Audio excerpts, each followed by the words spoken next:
Hi, I'm Liz, and this is the RunStar Smart Body Composition Scale.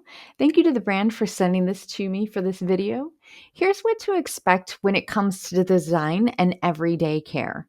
So the scale has a tempered glass platform, a bright color display, and the integrated handle sits right on top of the dock when you're not using it. You'll see here that the electrodes are built into both the platform and the handle, so you get contact points at your feet and your hands. For maintenance purposes, you'll want to keep the glass surface clean and dry, especially around the sensors. A soft cloth, a little water is usually enough. Just avoid using anything that's abrasive. The handle also snaps in and out smoothly, and the charging port for the base is right underneath.